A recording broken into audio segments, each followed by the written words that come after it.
Hey, I'm Lyndol Woodruff, and welcome to the Clarity Changes Everything podcast. People are like, wait, you sell windows and you're doing a podcast? Yes, I am, because clarity changes everything, not just in your house with your windows, but in a chaotic culture, when you find clarity, your whole life changes. So I wanted to bring on some cool people. Let's talk to them. Grab some coffee. Let's do this.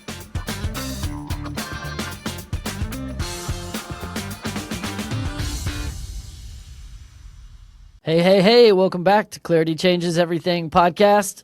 I got the one and only Rashad Jennings. What's up, man? What's happening, man? How you doing today? Blessed beyond measure. How about you? You got a lot going on, man.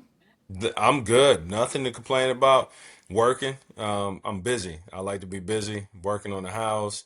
I just got back in from South by Southwest. Got 2 kids under 3, family, all kind of things going on right now in my life. Football, commentating, Dance with the Stars, got me doing some other stuff, writing another book, and create a podcast. You know what? I'm trying to think of stuff I ain't doing at this point. The list is very short, huh? Yeah, it's getting Yeah. shorter. You say you got 2 kids under 3. Yes, sir. So I got a 2 and 10 and 10 months.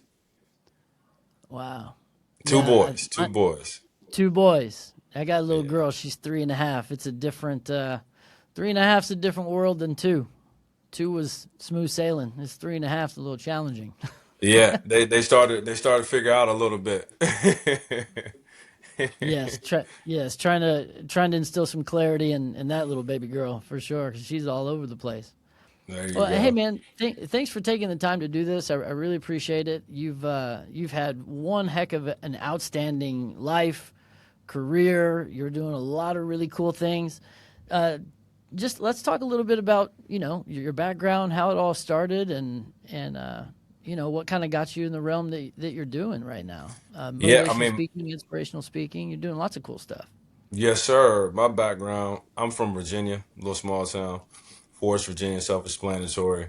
Tell people that all the time. I grew up understanding animals before people. Still trying to figure out people, man. I went to schools, double major psychology and sociology with a desire to become a pre-merit merit counselor. I got my honorary doctorate degree in humanities. Um, that's my education side, even though despite starting off in high school with a point 0.6 GPA and fifth string running back, I've been able to accomplish some things in the academia. So I then played in the NFL for 8 years, 4 with the Jaguars, 1 for the Raiders, 3 for the Giants. Then was invited on Dancing with the Stars, somehow twinkled my toes into America's Heart and won. Yeah, Yeah, was that 2017 or 2018? that was actually 17, 2017. Okay. 2017. Yes, sir. Season Yeah. 24. Season Um, 20. and yeah, man, I got the mirror ball trophy in here somewhere. Um, and then from there, man, I started writing, became a New York Times bestseller, got into TV, acting, hosting, commentating, finding my way in that entertainment sector. Had fun with doing Good Morning Football in the NFL Network last year, and this year, I'm kind of a open vessel to see what kind of opportunities land for this upcoming football season. But yeah, given my perspective on the game I love so much, it's something that I'm not bad at it. I'll say that. Yeah. You think there were going to be some more playing for you? Is that what you're talking about? No, no, no, commentating, all Oh, commentating. commentating. I was about to say, Yeah, what? That's a twist.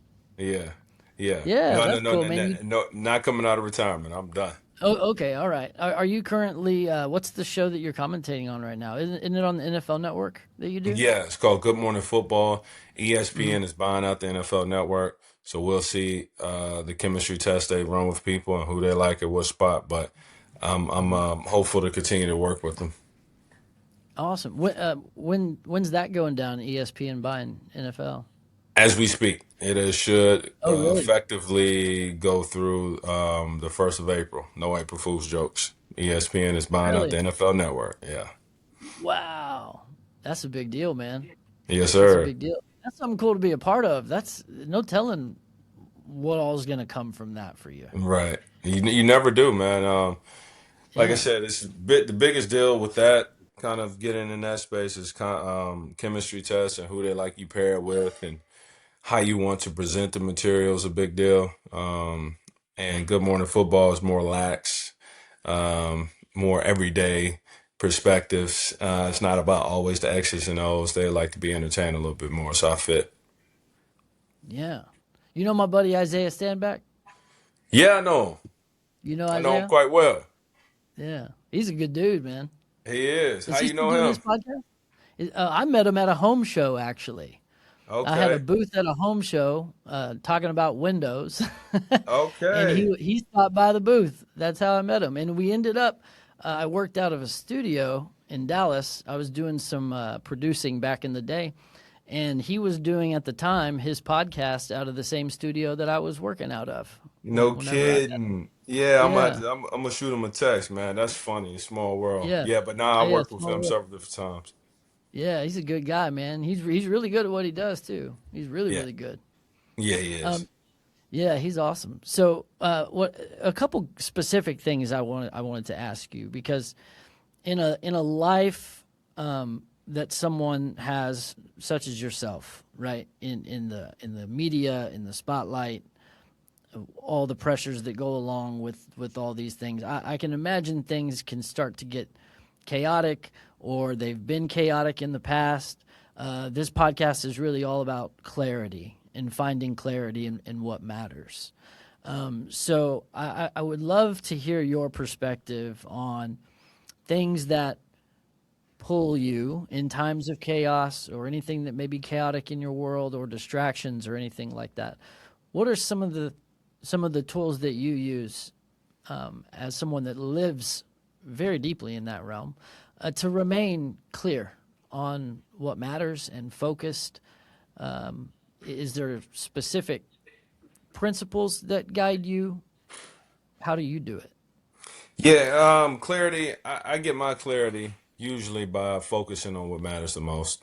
And there's a trickle down effect as a funnel. And ultimately, it begins and ends with my relationship with God. I get my clarity through recognizing the situation that I'm in. How does it affect my eternity? How does it affect the kingdom? How does it affect my family? How does it affect my last name? And then eventually, somewhere in the long line, I get to me. I realize that I am a piece of a puzzle, and that the puzzle is way more important than me. Um, I feel that there isn't as much, and I'm not saying that anybody else should feel this way. It's just how I am. I don't think anything is special about me. I just think I'm in a special position in life, and I get to be a magnifying glass towards things I think are important. And I'm reminded of that awesome responsibility. So like my clarity comes through stepping back from the situation, getting alone time. I'm like a wolf. I need to be alone for a little bit, really. That's where I get my fuel from. I'm an extrovert, introvert for sure. I love people all day long, but I refuel being by myself, and so that's just where I get my clarity from. Truly, just sitting back and analyzing the situation, and everything's dependent, right? Some things require more intention than others, but all things being equal, if it's a new job or if it's transition or whatever it may be, that's more of a serious thing. I get my clarity by setting back, going to the bigger picture, and how does this affect the kingdom? Yeah. Has that been your mode of operation your whole life? Were you always on that path and direction? Or was there any time that you were swayed the other way at any point in time, or have you just been on this path with God your whole life and solely committed to that? Yeah, since I say about the age of 16, 17, somewhere in there, I really turned over a whole new leaf on commitment and like level to of focus that it causes that is required to be successful. And I never turned away from it. So if you would have interviewed me when I was 15, 16, I gave you a different answer. But anytime after 17 years old, I'm gonna give you the same thing. And it's just repeated efforts and habits that create. We create our habits, and then our habits create us. And I was at a younger age. I was I was able to create some really good, healthy habits, and in which I don't take the credit for. Like I have a family and people that love me before I knew who I was, that point me in the right direction. So I'm kind of a product of my family and environment that I was able to be Yeah, it's a raised blessing. in, Yeah. and that's what it comes down to. Yeah, that's a blessing. Do you speak whenever you do speaking engagements? Where do you normally do those? Are you working with underprivileged kids? Do you speak with teens? Mentorship programs? What drives you in that sector? All things, all things. I don't think I don't think truth is segregated to any particular culture, creed, religion, or nothing. I don't, and so I very rarely say no when it comes to speaking to kids, and it doesn't matter what their wealth, their color, their skin, or anything, because I know, like I said before, it's the platform that I have that's unique and special. Um, and when I go talk to the kids, I don't charge anything. I don't do none of that. Like I legitimately go to try to make a bigger difference. And if I can affect one child to turn on their light, to take that 180, to save them from a really poor decision, Hmm. job complete from that mission. So yes, I do it quite often. What situation stands out to you the most since you've been doing that with an experience with speaking to kids? What stands out the most? I think most broken communities that I go into typically have more broken marriages, and more healthier communities that I go into typically have more healthier marriages. Um, and I don't think that's a discussion that's talked about enough. All things being equal, right? Like if you live to be 80 years old, let's say you find your mate at 20, somewhere between 20 and 30, that's 50 to 60 years that you're making a decision that will affect you for 50 and 60 years. Now, some people give more time and effort on what they wear for the night than they do a spouse. You are taking those clothes off probably 3 more hours from that night. Hmm. The person you choose to spend your life with, that's 50 to 60 years affecting you mentally, physically, spiritually, financially, all of it. But Hmm. yet, we don't talk about it. Why? So for me, like I said, I went to school because I have a desire to be a premarital marriage counselor. And I noticed that communities, everyone needs to have better conversations in that department, because we're leaving too much food on the table when it comes to having a good, healthy, wholesome community and neighborhood. And marriage is the biggest component of it. Marriage makes the decisions. How you are with your spouse, whether your spouse and you combine, or I don't want to do anything in the neighborhood. Why? See, y'all making y'all decisions, but if your spouse was adamant, like, we got to do more stuff in our community, maybe you might do more. The person you decide to marry is going to influence your mind for the rest of your life. For the rest of you, it's a huge deal. It's crazy. So, Yeah. so I'm big on taking that serious. Is there a specific instance that you recall doing these speaking engagements, talking to kids, that really impacted you when you heard the story, and maybe something you were able to share with that person that helped turn something on for them? Well, I could give you a laundry list of things, but a lot of Mm. kids, I tell them, through my story, that when opportunity presents itself, it's too late to prepare. I do believe that any and everything that somebody desires or wants to do truly will cross their desk at least 3 times in their life. I do.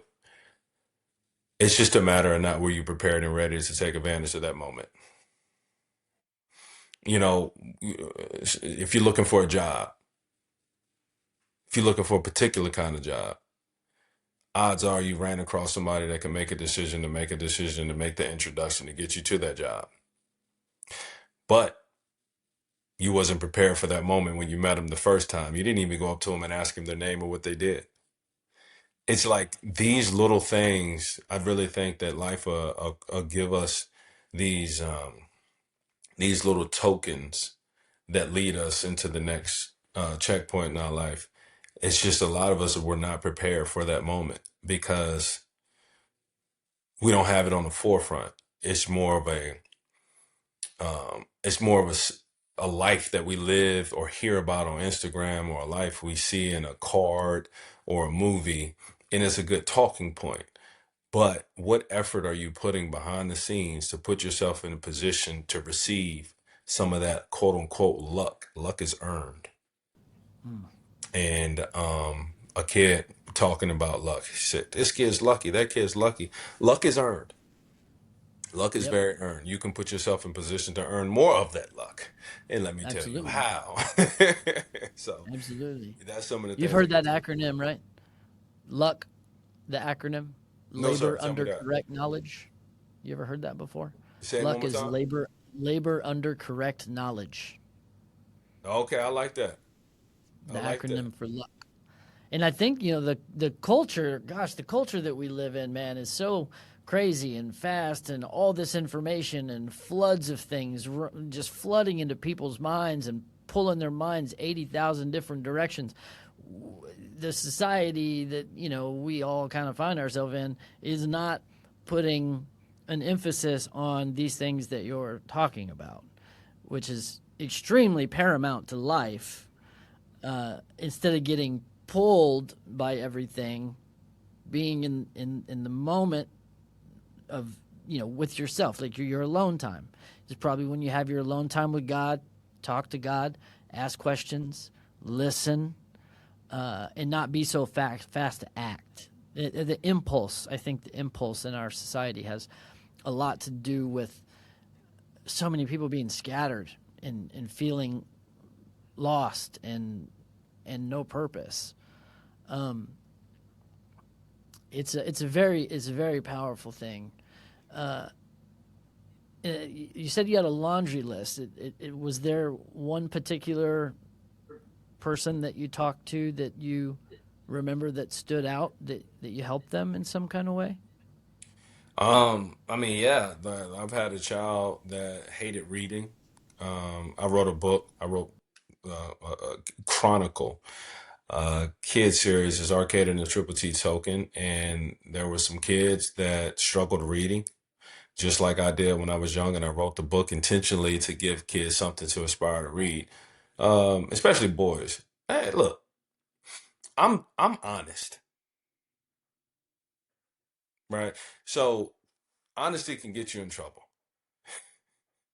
and boys don't like reading. Young boys don't like reading, percentage wise, is what it is. Why? I don't know. So chips are addictive, potato chips. Why? I could tell you. The amount of carbohydrate, sodium, and fat. They make it addictive to chemically neurons released in your brain, and that's why you can't quote unquote just have one. It's true. So I thought to myself, I wonder how I can make reading addictive for young boys. And I gave it a shot after Oh, enough nice.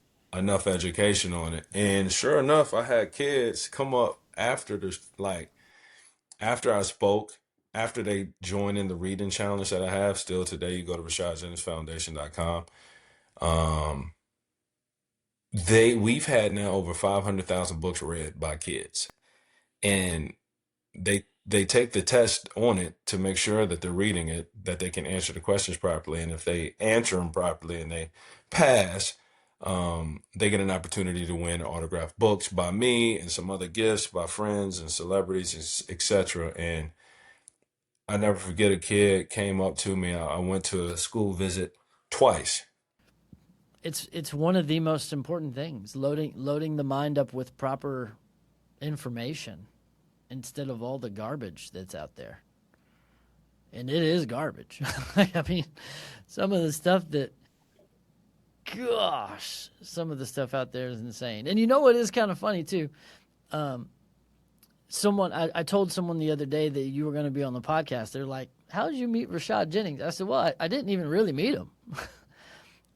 We've been on Zoom one time together, but the way we met is interesting because it's through Instagram, right?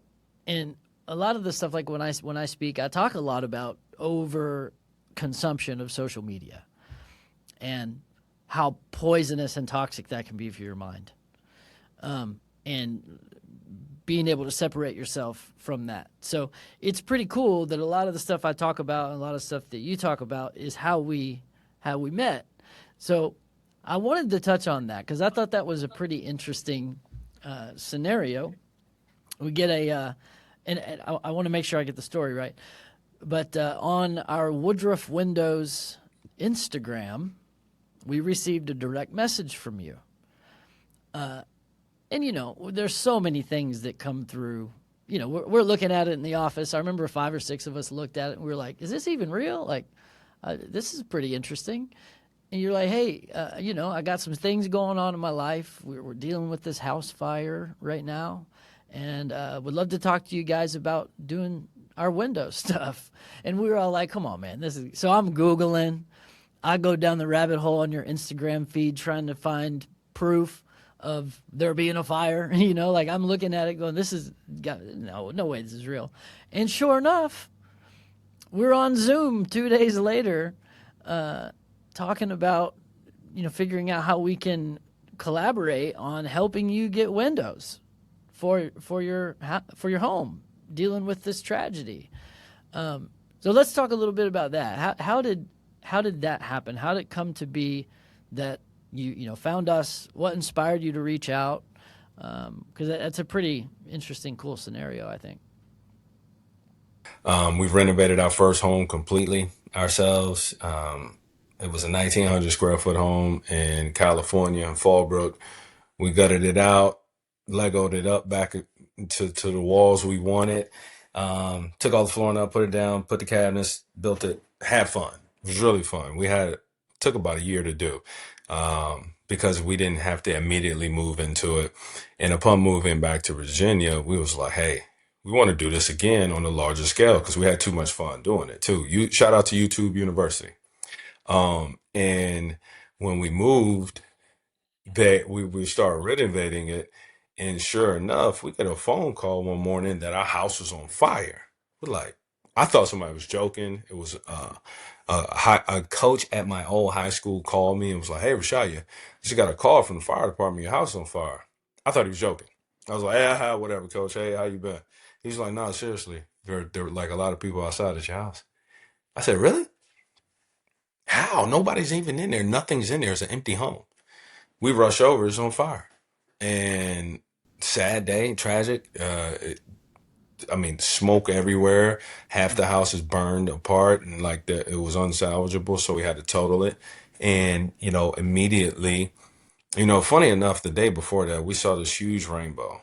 My wife and I driving down the neighborhood, and we were just reminded of God's promises and going back to what scripture said. And the very next day, the house catches on fire.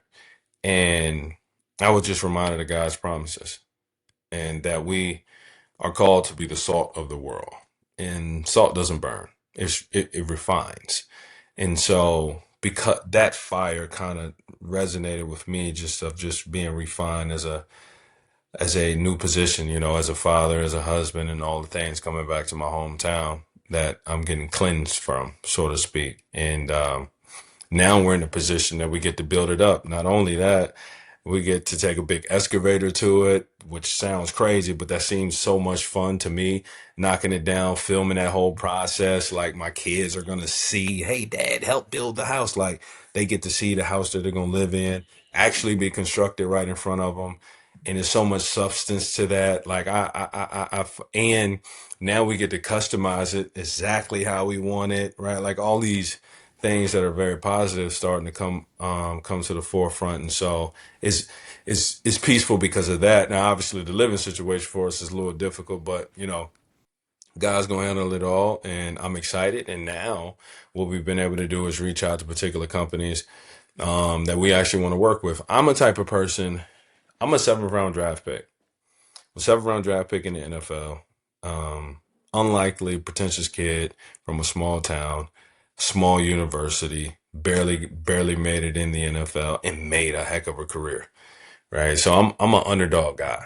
I always cheer for the underdogs. Like I always want to see somebody who doesn't have that platform per se excel overnight. Like, so for me, working with companies, I'm always trying to find the companies and people that are just good down to earth individuals, bust they tail just like me, and would love opportunities to collaborate. And I like to see people win. So, that was kind of our mission, as I told my wife, we're going to find those companies that share similar values as us, that are up and coming, that believe in family values, and want to work together and do something unique, great, and something that will be filmed and last a lifetime. Yeah, I love it. You guys have y'all done homes on TV before, or just as personal projects? We've done a little bit on TV before, mostly personal projects, and this too because we know. I know Property Brothers team very well. Drew Scott. We actually was on Dance with the Stars together. So that was a conversation with him of potentially doing this through HGTV as well. Yeah, yeah, I remember you telling me that. That's really cool. And one thing that stuck out that you shared with me is, I think maybe it was a week. You guys were supposed to be moving your stuff into the house just like a week after the fire, right? Yeah, we were gonna eventually, yeah, because we were setting it up for a rental property, and we was gonna put our stuff in there, and sure enough, the house literally catches on fire Yeah, before any of that happened. the timing is bizarre. And didn't you say a friend of yours that's local to Dallas is who recommended us? Yeah, yep, yep. Friend of mine, What a small world, man.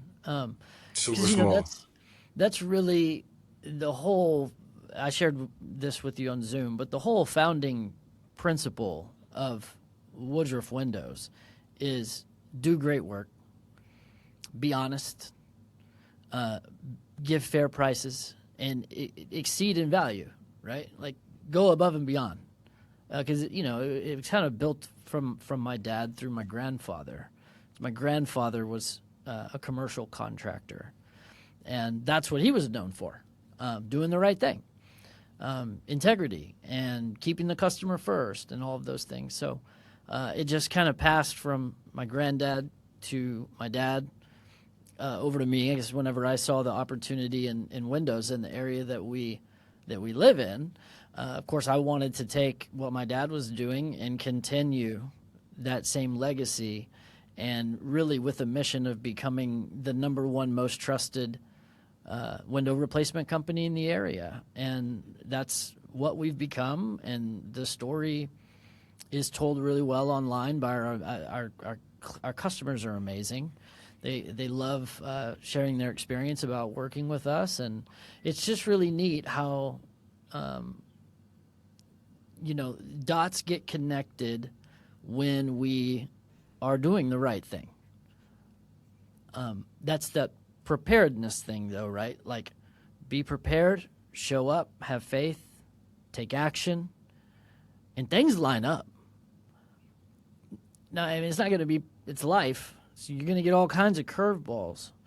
But one thing I've learned that I think you touch on a lot, one thing I've learned throughout my life, the more we stay in line and committed to purpose and those principles, and we go through fires, but they seem to be a lot shorter. They seem to be a lot more short-lived than finding problems when you're living chaotically. Because I've been on both sides of the fence. Both sides of the fence. Dramatically. My story is very, very colorful. I wish that I would have had the same head on my shoulders that you had at your age, at 16, 17, whenever you started to go that direction, because I sure didn't. I was lost for a really long time. Really long time. And Uh, it's taken multiple experiences, and loss and trauma and just all kinds of things, to wake me up. That's the whole concept of the podcast. There was something that happened fairly recently, a year ago, that just an event occurred and it changed everything. And, you know, being a dad for the first time with a 3.5-year-old little girl, like, bro, you better get it together. You've got to. Because they sure do mimic, right? They mimic what's going on.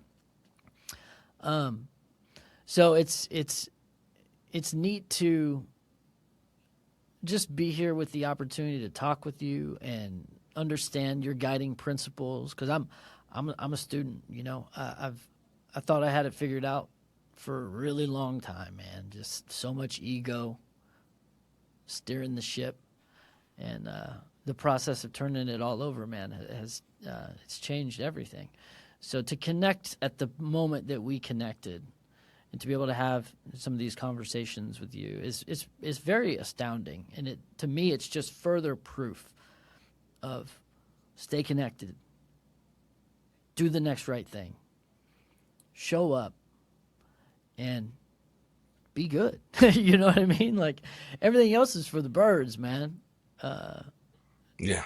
Yeah, everything we're sold in the culture. It's always it's the little things, man. Life has its ebbs and flows, but it's the little things that keeps us grounded. It really is. There's no big secret, right? Like, everybody knows what's good. Everybody knows what's evil.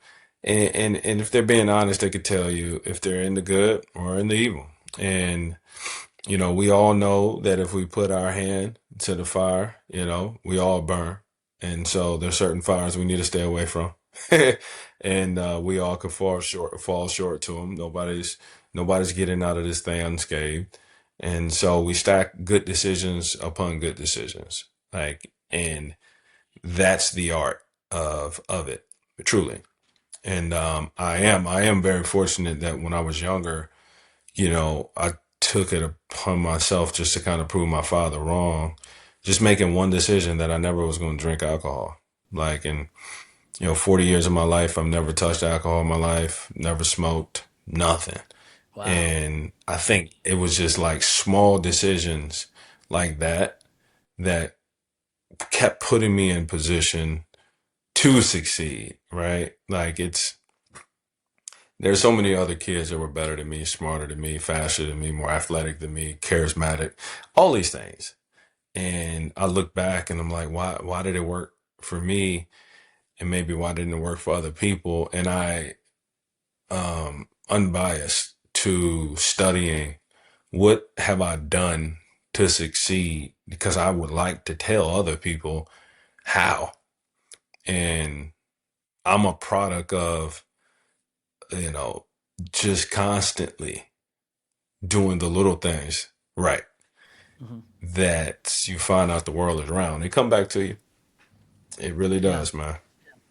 Now, there's an acronym on your first book, right? Your first book there's an acronym involved, and I'm totally drawing a blank right now because after we first met, of course, I went down the rabbit hole. I was like, well, I want to know more about this gentleman. You know, like, God, what are you doing? What's the real reason that we connected? Because I had literally just decided to go this path of wanting to share my story and help other people experience some of the same stuff that I just got to experience, right?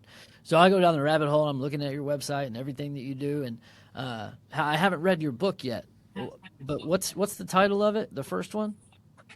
Yeah, the if in life. The The if If in Life. in life. Yeah, spell out the word life is right there. If is right there in the middle of life. That's what Life. it was. You got the word life Yeah. and then the if in life. I knew there was a play on words, and I was just drawing a blank on the title. Did you say you just finished your second book, or are you working on your second book? So yeah, so I wrote the first one, The If in Life. Then I wrote a Chronicle 4 series for kids, and now I'm getting back and I'm going to write some more self-help books. One is called Conversation, it's spelled uniquely, and another one that I'm excited to write is The If in Wife.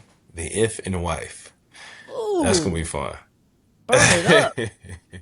I love it. Yeah. That's good, man. That's great. I'm a big acronym metaphor dork. Like, I love stuff like that. Stuff that there's cool little added meanings and things that you can, because you can create awesome frameworks of life on those cool little concepts. And to be able to package that stuff and take it directly to kids, or just everything that you can do with that to impact people is extremely exciting. You said you're about to start a podcast. What's the stages of that? Well, I'm writing a book first for it, so it'll be kind of the prelude into the podcast. But it's called Conversation, and I spell it uniquely: ConverSashun. Conversation. So, we're talking about conversely things that what we verify things. What do we say about it, and do we shun it or keep it? And there's a lot of concepts and things that I think that we overlook. Funny, humorous, pop culture things, serious things. The minutia. Like we're getting involved in all kind of things that we need to relearn as well. Like some of these ideologies and some of these concepts of living and the way we do it, we need to rethink them. Like logically, does it make sense to continue to do the things traditionally that lead us nowhere? And some of the traditions we need to keep and speak even louder. So, it's just now I'm at that stage. I'm over 40, and I kind of just am looking back at everything that I've seen, witnessed. I was the last crew of growing up without social media. Um, I was that era. AOL came out doo doo doo when I was like 14 or something. Facebook came out when I was in college. Like where I'm the last generation to grow up without like cell phones, and we had to play outside the street lights and like so. It's funny to kind of be like the middle child between the era of technology and the like baby boomers, and I'm kind of in that middle trying to help my mom load up things on the internet, but then watching my little nephews do things that are unheard of. So it's gonna be a Wow. fun book, fun conversations. Well, I love the play on words with that. You said we shun it or we don't. Conversation. We either shun it or we don't. Conversation. I give you an example of like how what kind of depth we get into. So I Okay. tell you about this. So like loyalty. We'll take that word for example. Before my wife and I started dating, well, but dating's before my wife and I was married. We'll say that we were hanging out at one of my buddies, like little shindig, having a good time talking, and she had her sisters there, cousins. I had friends there, all good, and like eventually, conversation started to come up where um, I don't know. I think somebody had too much wine. They just wanted to argue. And so the argument turned into, I think they were talking about food and restaurants, best restaurants, then eventually got into relationships, and then the word loyalty came up. And so it spread around the room. Are you loyal? Are you loyal? Are you loyal? And I'm like, oh, shoot, here we go. Because I have these ideas that I like hold very deep to my heart. I really wanted to go to school for philosophy, just to prelude that. So when it came to me, they said, Rashad, are you loyal? To Destiny, and I looked at her and I'm like, here we go. I said, man, I got to tell the truth. I said, I'm not. I don't think humans can be loyal to humans. And it's a big gasp. Oh my gosh, what? You could imagine. And Hmm. so she said, so you're not loyal to me? I said, no, and you don't want me to be. Trust me.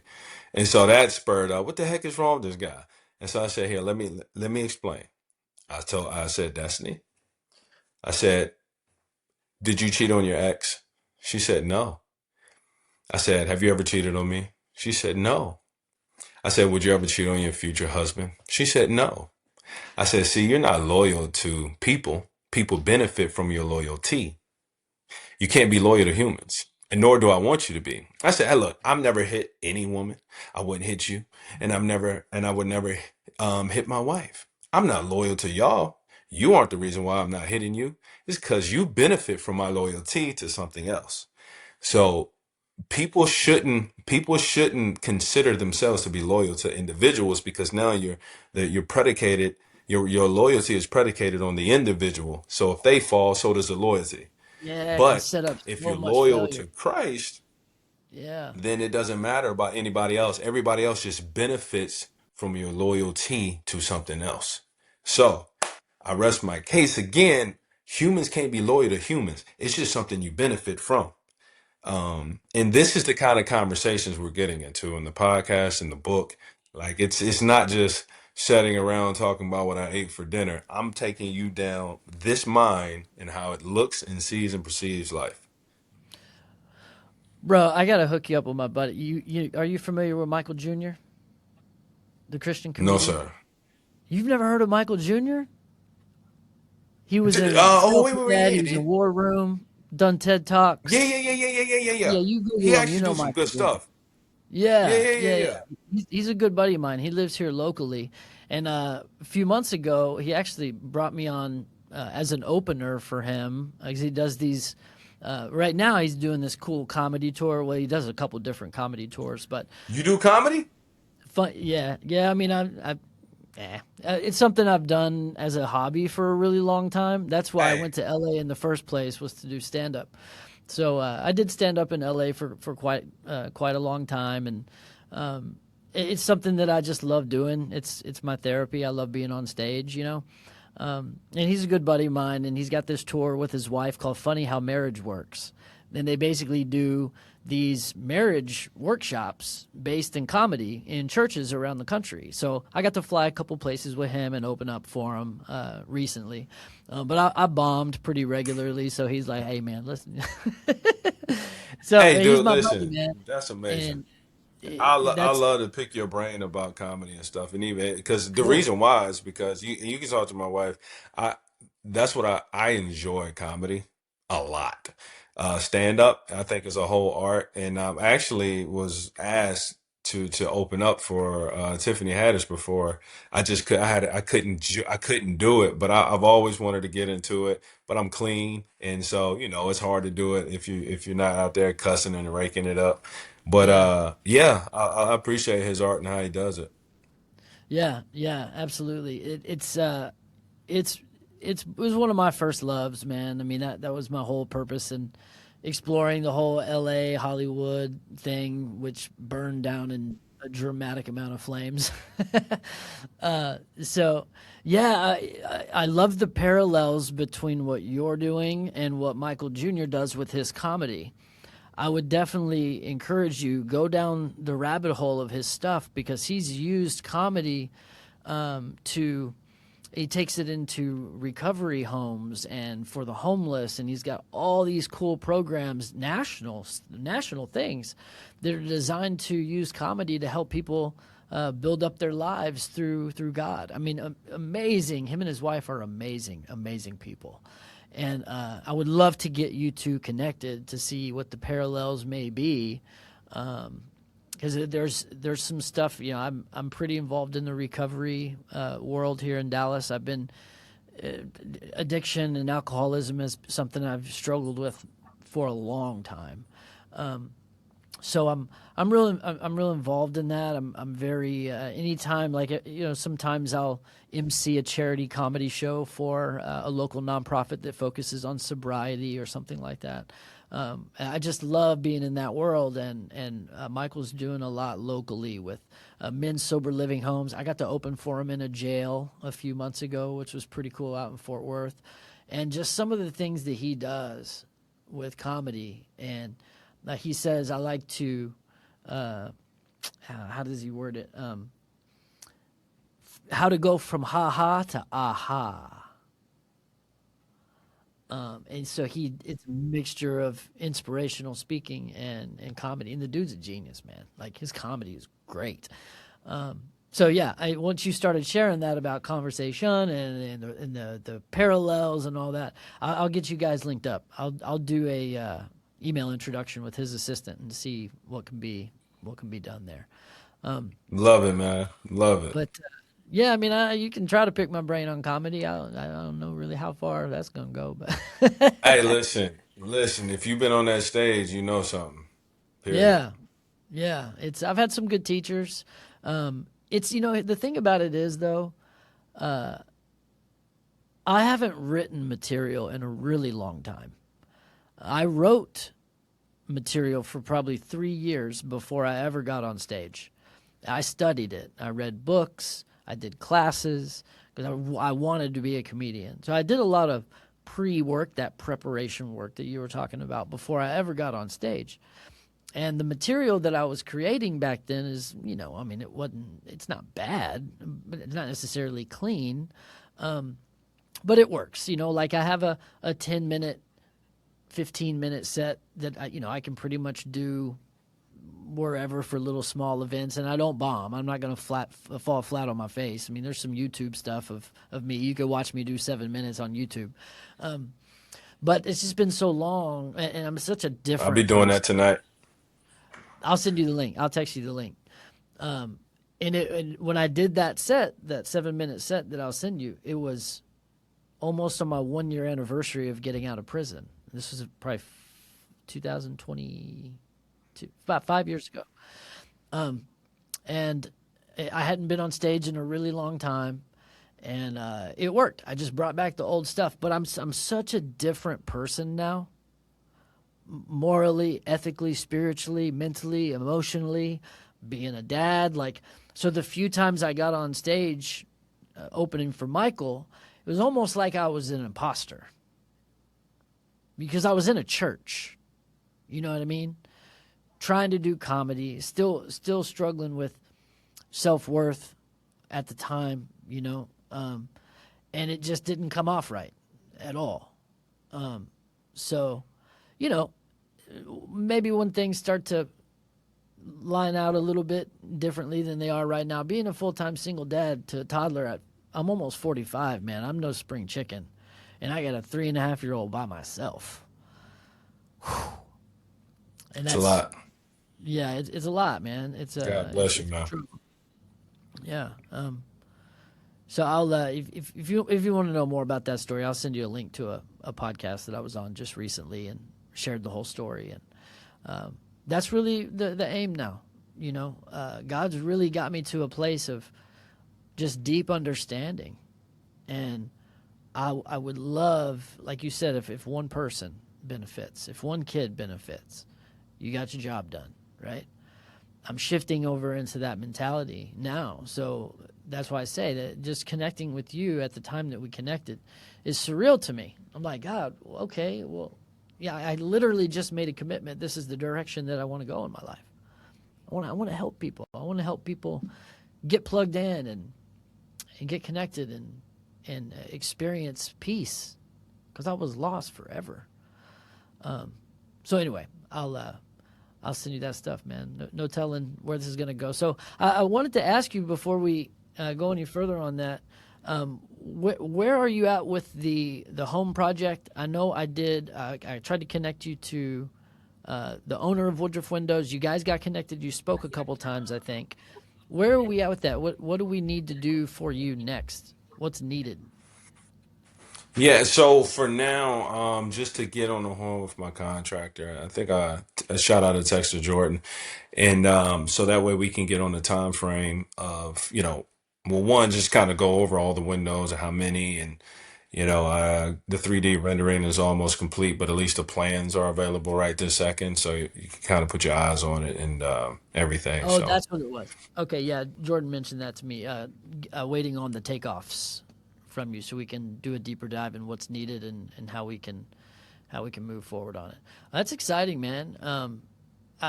Listen, I really thank you a lot for taking the time to do this and talk to me. You dropped some very, very good nuggets of wisdom, great stuff to chew on. What would you like to plug? You want to plug a book, website, podcast, God? I know you're plugging God for sure, absolutely. yeah, Anything? man. Now, right now, I just encourage people to go to my Instagram handle and follow me because I will be doing some really cool stuff up and coming. Look forward to the stuff and be able to do with you guys. And also, I ask people to continue to pray for our nation and continue to pray for no, the world, that souls are saved. It's inevitable that we must come to a maker at some point, and so I pray for people's souls. And I just want to remind you too that God is not a God or an author of confusion. he sends people and things happen for confirmation, and then especially with the show as far as clarity. And so, he will send you. Sometimes God doesn't yell at you because he's too close. He whispers to let you know you're heading in the right direction. So, the reason why, who knows exactly why we connected, but if you feel it in your heart at all that it was a refresher, praise God, and continue to pray on that, marinate on that, and ask God for the next steps, because he is not shy or from guiding. We're just shy from asking sometimes for direction, but he'll point us. It's that ego thing, man. Woo-wee. Oh yeah. Yeah, it was very refreshing, man. It came at a pretty interesting time, and so I look forward to exploring, just this relationship and where it can go, or how I can, help inspire. I love speaking to young kids too. So who knows, man? Who knows where this is going to go? Yeah, we might do something. Might do something down in Dallas, man. I come down there. We'll do some stuff together, and we could jump. Cool. We could jump on and do this again another time too. Cool. That sounds good, man. Yeah, I'd love to continue the conversation, and maybe we do like a little a mini break-off episode about a deep dive on one of the principles or something like that. Because, this is just getting started. You're episode number 4, man. You're episode number 4. This is all brand new, and I'm real excited to see what God's going to use this platform for. And being able to just join forces with other people that have platforms and magnify the message on a good, positive, productive note. That's what I'm talking about, because there's plenty of terrible messages. Yes, sir. All right, Yes, my brother, sir. man. Thanks again for coming on. I really appreciate you, and we'll link up soon.